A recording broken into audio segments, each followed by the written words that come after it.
ماہانہ ابکری جون 2022 ذکت 1413 ہجری۔ گھر بھر کی جسمانی بیماریوں، ذہنی الجھنوں اور روحانی مسائل کا حل، باذوق مردوں اور باوقار خواتین کے لیے جسے بچے بھی پڑھ سکتے ہیں۔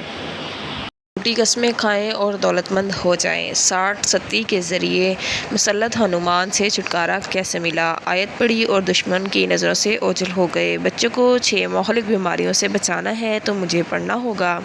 ہر نعمت آسائش چاہیے تو قرآن کو سینے سے لگا لیجیے۔ چاہتے ہیں لوگ آپ کو رشک بھری نظروں سے دیکھیں؟ موسم گرما کے صحت مند لذیذ ناشتے اور غذائیں۔ اسلامی سال کے 11ویں مہینے میں 11 برکات پا لیجیے۔ حضرت ولید بن عبداللہ السقاط کے مستند روحانی وظائف۔ 10 دن میں آنتوں کے امراض سے نجات پائیں، جادو سے تڑپتے سلگتے خط اور علاج، جوتے برسائے اور گالیاں دینے والا شوہر بھی بدل گیا، قاتل پوچھنے پر مجبور تم کیا پڑھتی ہو؟ 4 ماہ میں چھاتی کا کینسر جڑ سے اکھڑ گیا۔ جن خواتین کا گرمیوں میں برا حال ہوتا ہے وہ پڑھ لیں۔ میری نانی کے 10 بیٹے صرف اس ٹوٹکے سے ہوئے، بے اولادی کا خاتمہ، سفید بالوں والے یہ آزمائیں۔ سدا جوان، صحت مند اور تندرست رہنے کا ٹوٹکا، جادوگرنی خواب میں آتی اور صبح ہم بیمار ہوتے۔ لاہور میں مغل شہزادی کے مقبرہ سے 4 پریاں ملیں۔ یرکان بواسیر کے مریضوں کے لیے خدائی انعام، سنہری الفاظ اور موتی۔ قائرین ابکری کے نام۔ والدین کی عزت نہ کی اور دکھوں بھری زندگی اپنا لی۔ جنات کا پیدائشی دوست سلسلہ وار۔ حروف مقطوعات کا خاص عمل۔ نقش نمبر 4۔ عزت اور بھوک کے ستائے اس عمل سے خوشحال۔ گھر سے مچھر مکھی کا خاتمہ۔ پر اسرار گوشت کی بو۔ نوجوان بچیاں بانجھ کیوں ہو رہی ہیں؟ میرے تجربات۔ شادی سے پہلے پاؤں کے تلووں کی مالش کے فوائد۔ پریشانی، تنگ دستی، جھگڑے صرف 3 دن میں ختم۔ قربانی کے بکروں کو نظر بہت لگ جاتی ہے۔ نانا اور والدہ کی بد دعا 2 جوان کھا گئی۔ ڈپریشن کا مریض تھا، شفا مل گئی۔ پریشان حال ایک بیٹی کے مسائل یوں حل ہوئے۔ آپ کے خواب اور روشن تعبیر۔ طب نبوی صلی اللہ علیہ وسلم۔ برتن کے استعمال سے معدہ ٹھیک ہو گیا۔ علامہ لاہوتی سے میری طرح استخارہ کے ماہر بنیے۔ کچے آم کا اچار چٹخارے اور اس کے لذیذ فوائد۔ بقایا جات۔ 12 ربیع الاول کی سہانی گھڑیوں کے ساتھ روحانی پیکج۔ قائرین کے سوال، قائرین کے جواب۔ 9 اور 10 محرم کی خاص ساعتوں کے مقبول اعمال۔ شیخ الوظائف کی کاغان آمد محفل پیکجز۔ مضامین آپ نے سن لی۔ اس میں سے جس بھی مضمون پر آپ کو ویڈیو چاہیے جو اردو نہیں پڑھ سکتے وہ کمنٹ میں ضرور بتا دیں، میں ان کو اس موضوع پر ویڈیو بنا دوں گی۔ جزاک اللہ۔ زبان کو شکوہ شکایت سے روک لو، ورنہ جس شخص پر نصیحت کا اثر نہ کرے جان لیں کہ اس کا دل ایمان سے خالی ہے۔ زبان کو شکوہ شکایت سے روکو، خوشی کی زندگی حاصل ہوگی۔ ہر شے کے ثواب کا اندازہ ہے مگر صبر کے ثواب کا اندازہ کوئی نہیں۔ گناہ جوان کا بھی اگرچہ بد ہے لیکن بوڑھے کا بدتر ہے۔ فرمان حضرت ابوبکر صدیق رضی اللہ تعالی عنہ۔ اپنا راز پوشیدہ رکھنے میں ہی سلامتی ہے۔ جو شخص اپنا راز پوشیدہ رکھتا ہے گویا اپنی سلامتی کو اپنے قبضے میں رکھتا ہے۔ جب تک انسان زبان کو پاک رکھتا ہے، حق کہتا ہے، خشوع و خضوع کا تعلق دل سے ہے نہ کہ ظاہری حرکات سے۔ اپنے گھر کی دیواریں اتنی بلند نہ کرو کہ پڑوسیوں کی ہوا رک جائے۔ فرمان حضرت عمر بن خطاب رضی اللہ تعالی عنہ۔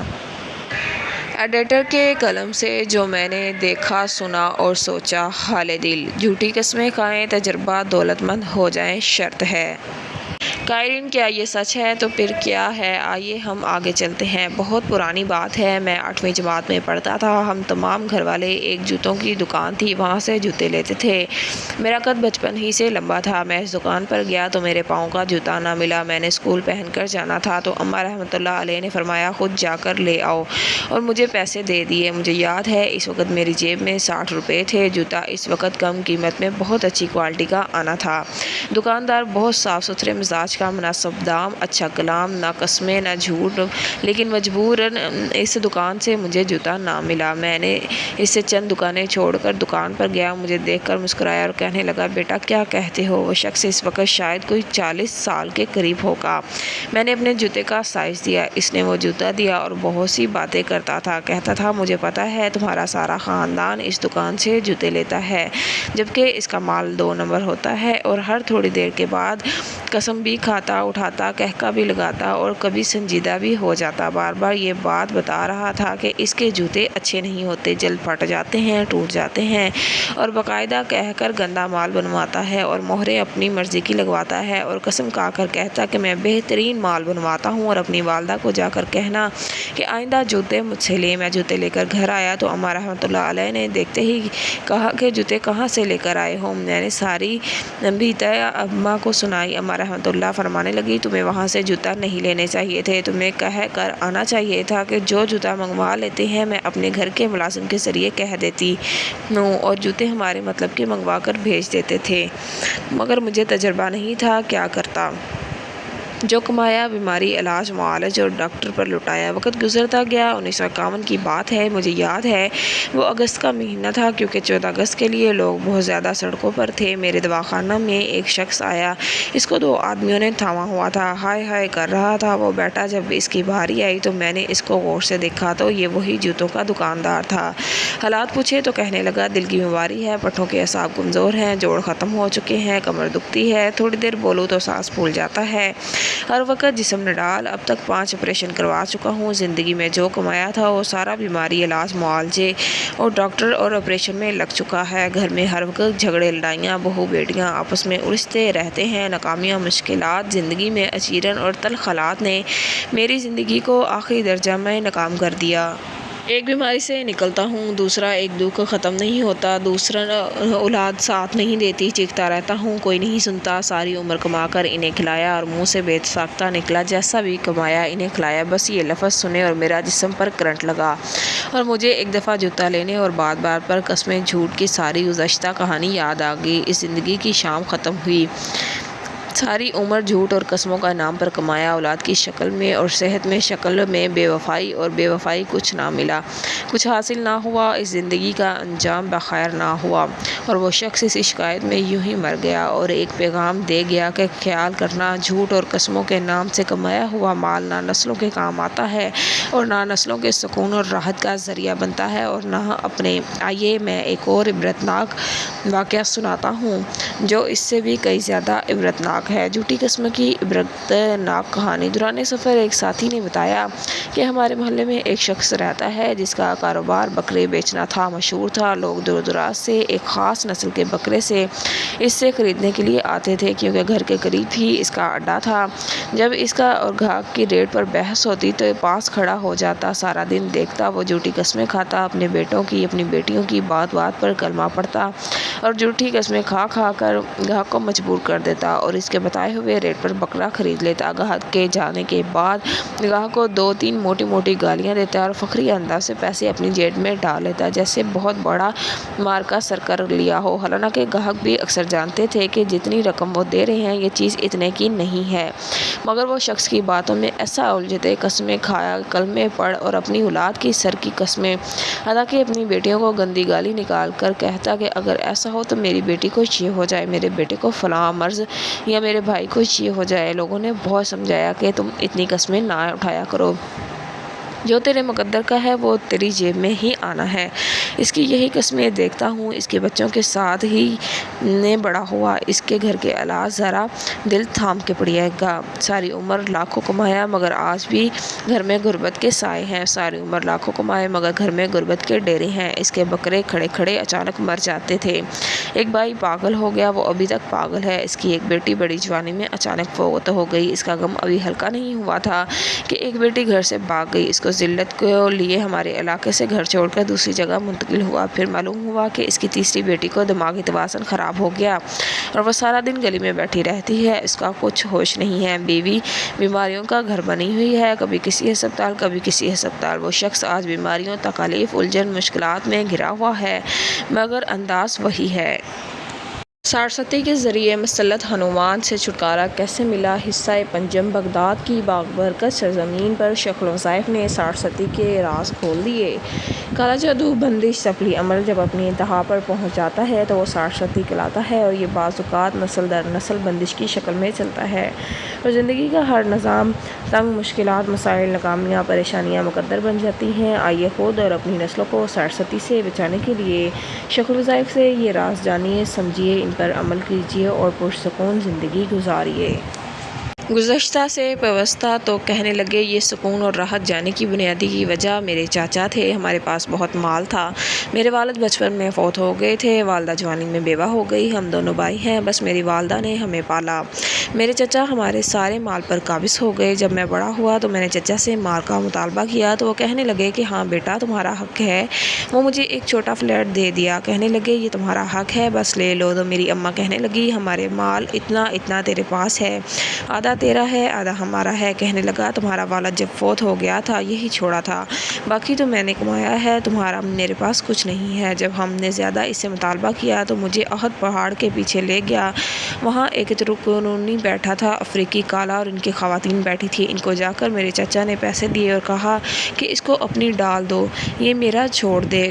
کہنے لگے بس اس دن کے بعد پھر میں سنبھل نہ سکا۔ میں نے اس سید کی بات سن کر اس سے پوچھا تمہیں کیا ہوتا ہے؟ کہنے لگا میرے اوپر 7 ساعتیں ہوتی ہیں، پھر 7 ساعتوں کے بعد میرا دماغ کھولتا ہے اور میں اپنا جسم کھجاتا ہوں۔ مجھے احساس ہوتا ہے کہ کوئی طاقتور چیز ہے جو مجھے جگہ جگہ سے کاٹ رہی ہے، مجھے چیزیں کاٹتی ہیں، جھنجھوڑتی ہیں، چونٹی کی طرح چباتی ہیں، دماغ کھولتا ہے، میں بے سکون ہو جاتا ہوں، پھر کھجاتا ہوں، اس کے بعد بیٹھ جاتا ہوں، پھر پانی بہاتا ہوں، نہاتا ہوں، پھر سڑکوں پر نکل جاتا ہوں۔ مجھے کوئی ہوش نہیں، نہ بیوی، نہ بچے، نہ ماں، نہ گھر، نہ کاروبار۔ چھوٹا بھائی اگر نہ ہوتا تو ہم فٹ پاتھ پر ہوتے۔ چھوٹے بھائی نے میرا کاروبار سنبھالا ہوا ہے۔ قائرین حسد کینہ جادو جب آخری حد تک بہت زیادہ بڑھ جائے اور اتنا حسد کینہ ہو کہ انسان کہے کہ بس زندہ ہی نہ رہے، بس عبرت بن جائے، اس کے عبرت بنانے کے عمل کو سارستی کہتے ہیں۔ بندہ عبرت بن جائے، چاہے رزق کا معاملہ ہو، صحت کا معاملہ ہو، چاہے وہ گھر سے بے گھر ہو جائے، در سے بے در ہو جائے، نہ ہو بیٹے نہ ہوں، اس کا ایک نظم ہوتا ہے اور اس کی ایک ترتیب ہوتی ہے۔ زندگی کا ایک بہت حصہ میرا سارستی کی گتھیوں کو سلجھانے میں گزر رہا ہے۔ سارستی کے ساتھ لوگوں کے معاملات عبرت کا اندازہ ہوتا ہے۔ میں سارستی کا علاج بھی بتاؤں گا۔ ایک مزید کیس میرے پاس آیا، وہ یہ تھا کہ بھائی فیصل آباد کے ساتھ ایک جگہ ہے، جڑا والا کے تھے، وہاں ان کے 2 بھائیوں کی زمینیں تھی اور تقسیم ہونا تھی۔ بڑا بھائی کہتا تھا کہ فرنٹ سارا میرا ہے، پیچھے کا تیرا ہے، کیونکہ اس والد میں کے زیادہ قریب تھا۔ شریعت، قانون اور زمانہ کہتا ہے کہ تقسیم تو برابر کی ہے، جتنا فرنٹ تیرا ہے اتنا اس کا ہے، لیکن وہ کہتا تھا نہیں۔ میرے پاس وہ چھوٹا بھائی آیا، اس نے منظر بیان کیا۔ اس کا منظر یہ تھا کہ ایک ہنومان ہے، اس کا سارا جسم بندر کی طرح ہے، وہ کہتا میرے گھر میں پھرتا ہے، مجھے اور میری بیوی کو نظر آتا ہے، باقی کسی کو نظر نہیں آتا۔ ہم جو پکاتے ہیں اس میں پیشاب کرتا ہے، ہمارے گھر میں جو چیز کہیں سے آتی ہے اس میں پیشاب کرتا ہے اور بالکل ننگا پھرتا ہے، بڑے بڑے بال ہیں اس کے، مجھے اور میری بیوی کو ناپاک کرتا ہے، تشدد کرتا ہے، ہمیں وہ پیشاب والا سب کچھ کھانا پڑتا ہے، کیونکہ ہم دنیا کی کوئی بھی چیز بنائیں اور پکائیں اس نے پیشاب کر دینا ہے، لہٰذا مجبوراً ہمیں وہی پیشاب والا کھانا پڑتا ہے۔ کہنے لگا بہت عرصہ کے بعد خود اس ہنومان کو اس پر ترس آیا، بہت سے لوگوں کے پاس گئے، مگر کسی نے بکرا، کسی نے پیسے، کسی نے مال، کسی نے چیزیں لی، لیکن ہوا کچھ نہیں۔ آخر وہ ہنومان ایک دن خود کہنے لگا خود جگہ جگہ پھر رہے ہو تم، ایک مائی حنیفہ ہے فلاں جگہ رہتی ہے، اس کو جا کر راضی کر لو، میں واپس چلا جاؤں گا، میں نے تم کو بہت ستایا ہے، مجھے خود ترس آنے لگا ہے۔ اس کا پتہ دیا، ہم اس مائی کے پاس گئے، مائی دیکھ کر مسکرانے لگی، کہنے لگی اس طرح کرو کہ اپنے بھائی کو زمین کا فرنٹ سارا تم دے دو، میں اس ہنومان کو واپس بلا لوں گی، کیونکہ تیرے بھائی نے جو عمل کروایا ہے وہ سارستی کا عمل ہے، یہ تیرے اوپر 7 سال سے بھی زیادہ، 70 27 سال 37 سال اور چل 100 چل، یہ ہنومان تجھے نہیں چھوڑے گا۔ کہنے لگا میں اتنا عاجز اور تنگ آ چکا تھا، میں نے کہا کہ زمین کا فرنٹ کہتی ہو، میں بھائی کو سب کچھ دینے کو تیار ہوں، مجھے اس سے نجات دلا دے۔ اس نے کہا پکی بات ہے، دیکھ لے۔ اس نے کہا میں تجھ سے وعدہ کرتا ہوں۔ وہ گئی، اس نے چھری گاڑی ہوئی تھی، اس نے چھری نکالی اور پھر ایک جگہ گئی اور چھری نکالی، پھر 6 چھریاں نکالنے کے بعد جب 7ویں چھری نکالنے لگی، پھر سوچ لے یہ 7ویں چھری ہے جو ہے یہ ہے ہی سارستی کی بنیاد تھی، یہ نکال دوں تو ہنومان واپس چلا جائے گا، تیرے گھر میں تونگری مال رزق آئے گا۔ سلسلہ ابھی جاری ہے۔ انوکھے روحانی وظائف اور راز و ولایت پانے کے لیے خطبات ابکری کا مطالعہ کریں۔ 22 سال بعد گھر سے ظلمت و حسد ختم ہوئی۔ محترم حضرت حکیم صاحب السلام علیکم۔ میرے گھر میں ظلمت، نحوست، غربت، تنگ دستی بہت زیادہ تھی۔ بہت کوشش کی، تجویز نقش لا لا کر جلائے مگر حالات نہیں سدھرے تھے۔ تسبیح خانہ کا معلوم ہوا، یہاں گزشتہ 12 سال سے ہر جمعرات مغرب سے عشاء ہونے والی محفل میں شامل ہو رہی ہوں اور گھر میں بھی اس کی محفل کی ریکارڈنگ اب کی ویب سائٹ سے ڈاؤن لوڈ کر کے سنتی ہوں۔ آج 22 سال بعد محفل کی بدولت گھر کے خراب حالات ٹھیک ہو رہے ہیں۔ گھر سے ظلمت، نحوست، غربت، بیماری سب ختم ہو گئی ہے۔ اب کی وجہ سے اللہ سے باتیں کرنا آ گئی ہیں۔ مخلوق کی خدمت کرتی ہوں۔ اس کے علاوہ جہاں کہیں لڑائی ہو، اذان چند بار اذان پڑھتی ہوں، لڑائی ختم ہو جاتی ہے۔ آیت پڑھی اور دشمن کی نظر سے اوجھل ہو گئے۔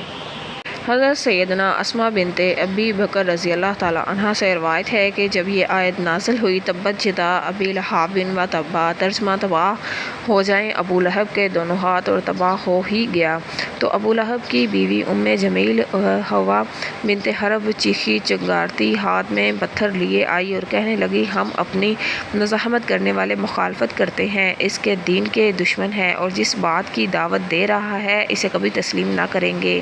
اللہ پیارے حبیب صلی اللہ علیہ وسلم مسجد حرم میں جلوہ گر تھے۔ حضرت سیدنا ابو بکر صدیق رضی اللہ تعالیٰ عنہ بھی آپ کے ساتھ تھے۔ حضرت سیدنا ابو بکر صدیق رضی اللہ تعالیٰ عنہ نے اسے اپنی طرف آتے دیکھ کر کہا، یا رسول اللہ صلی اللہ علیہ وسلم، یہ عورت آپ کی طرف آ رہی ہے، کہیں آپ کو دیکھ نہ لے۔ آپ صلی اللہ علیہ وسلم نے فرمایا کہ مجھے ہرگز نہ دیکھ سکے گی۔ پھر آپ نے قرآن پڑھنا شروع کر دیا اور اس کی نظروں سے اوجھل ہو گئے، کیونکہ اللہ تعالیٰ نے پارہ 15 سورۃ بنی اسرائیل میں ارشاد فرمایا ہے، ترجمہ، اے محبوب تم نے قرآن پڑھا، ہم نے تم پر اور ان میں کے آخرت پر ایمان نہیں لاتے ایک چھپا ہوا پردہ کر دیا۔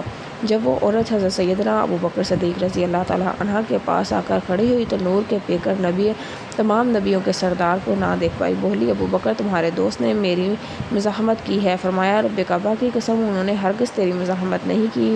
تو وہ یہ کہتی ہوئی چلی گئی کہ سارے قریش کو پتہ ہے کہ میں ان کی سردار کی بیٹی ہوں۔ اسلام کے سب سے پہلے عاشق رسول کا عاشقانہ قصہ۔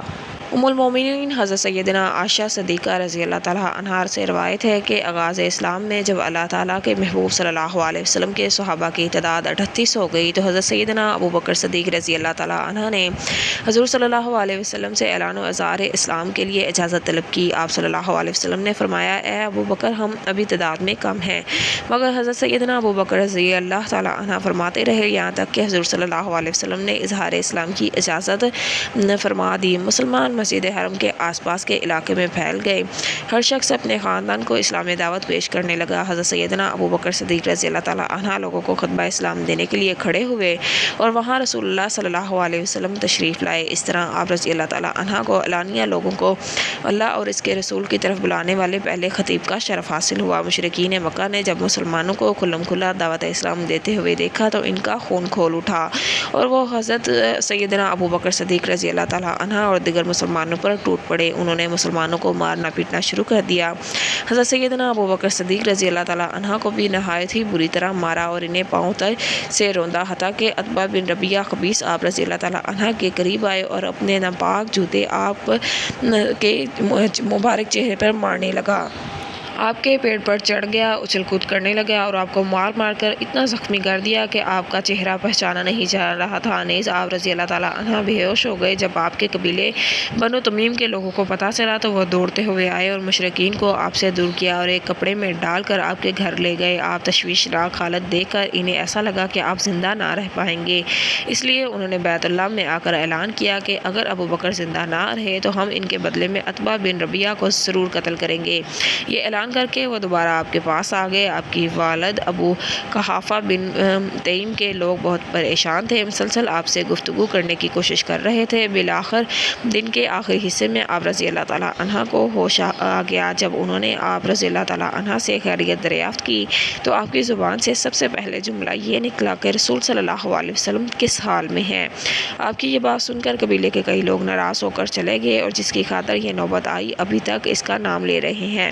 لوگوں نے آپ کے والد ام الخیر کو کہا کہ انہیں کچھ کھلائیں پلائیں۔ آپ کی والدہ جب آپ کو کھانے پینے کے لیے کہتی تو آپ صرف ایک ہی جملہ کہتے کہ رسول اللہ صلی اللہ علیہ وسلم کس حال میں ہیں، مجھے صرف ان کی خبر دو۔ یہ حالت دیکھ کر آپ کی والدہ کہنے لگی اللہ کی قسم مجھے آپ کے دوست کی خبر نہیں ہے کہ وہ کس حال میں ہیں۔ آپ نے کہا حضرت جمیل بنت خطاب یعنی حضرت عمر بن خطاب رضی اللہ تعالیٰ عنہ کی بہن اور حضرت سیدنا سعید بن زید رضی اللہ تعالیٰ عنہ کی زوجہ کے پاس چلی جائیں اور ان سے حضور صلی اللہ علیہ وسلم کے بارے میں دریافت کریں۔ آپ کی والدہ دوڑی جمیل بنت خطاب کے پاس آئی اور کہا میرا بیٹا ابو بکر آپ سے اپنے دوست محمد بن عبداللہ کے بارے میں پوچھ رہا ہے، وہ کیسے ہیں؟ جمیل بھی اسلام لا چکی تھی کیونکہ انہیں بھی اسلام خفیہ رکھنے کا حکم تھا، اس لیے انہوں نے کہا کہ میں ابو بکر ان کے دوست محمد بن عبداللہ کو نہیں جانتی، ہاں اگر آپ چاہیں تو آپ کے ساتھ آپ کے بیٹے کے پاس چلی جاتی ہوں۔ دونوں حضرت ابو بکر صدیق رضی اللہ تعالیٰ عنہ کے پاس پہنچے تو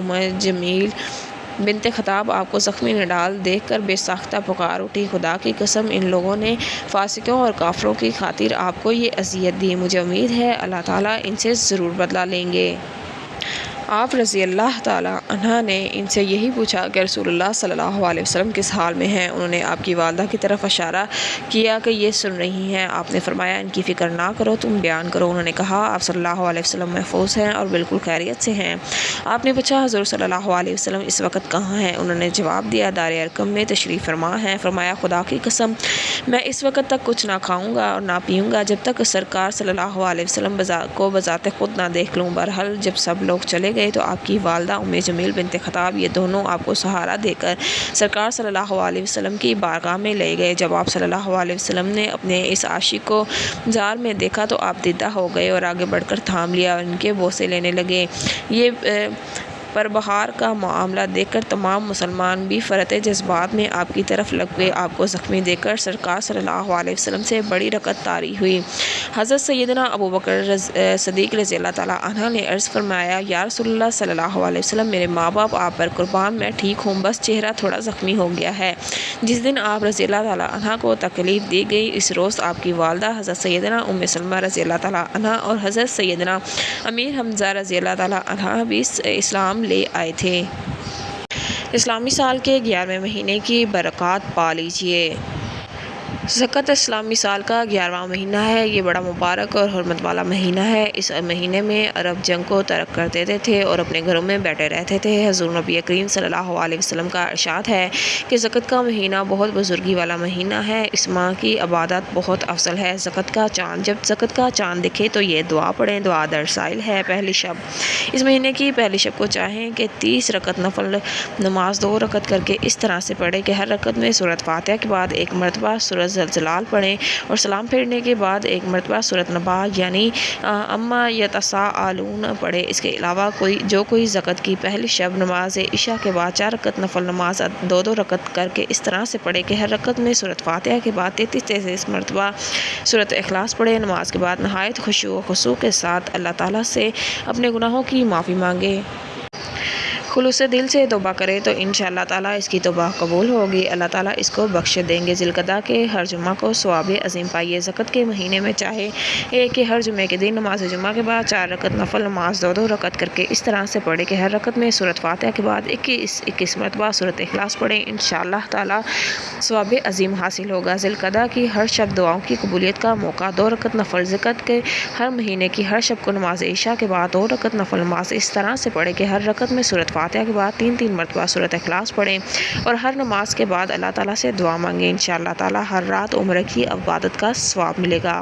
9 ذی الحجہ کو صرف یہ عمل کیجیے اور کمال دیکھیے۔ جو کوئی چاہے کہ بارگاہ الہی میں اس کا درجہ بلند ہو، اللہ تعالیٰ اس پر اپنا خصوصی فضل و کرم نازل فرمائے، تو اسے چاہیے کہ وہ ذقت کے مہینے کی 9 تاریخ کی شب عشاء کے بعد 2 رکعت نماز نفل اس طرح سے پڑھے کہ ہر رکعت میں سورۃ فاتحہ کے بعد ایک مرتبہ سورۃ مزمل پڑھے اور نماز سے فارغ ہونے کے بعد 3 مرتبہ سورۃ یاسین پڑھے۔ جمعرات کی شب، ذی القعدہ کے مہینے میں جو کوئی ہر جمعرات کی شب 100 رکعت نفل نماز 2 رکعت کر کے اس طرح سے پڑھے کہ ہر رکعت میں سورۃ فاتحہ کے بعد 10 مرتبہ سورۃ اخلاص پڑھے تو بفضل باری تعالیٰ اسے ثواب عظیم حاصل ہوگا۔ آخری دن، جو کہ ذقت کے مہینے کے آخری تاریخ کو چاشت کے وقت 2 رکعت نفل نماز اس طرح سے پڑھے کہ ہر رکعت میں سورۃ فاتحہ کے بعد 300 مرتبہ سورۃ قدر پڑھے اور نماز سے فارغ ہونے کے بعد 11 مرتبہ درود پاک پڑھے، تو اس کے بعد 15 مرتبہ سورۃ فاتحہ پڑھے اور سجدے میں جا کر اللہ تعالیٰ سے جو بھی دعا مانگے گا انشاءاللہ تعالیٰ قبول ہوگی۔ ضرور ترسائل ہے۔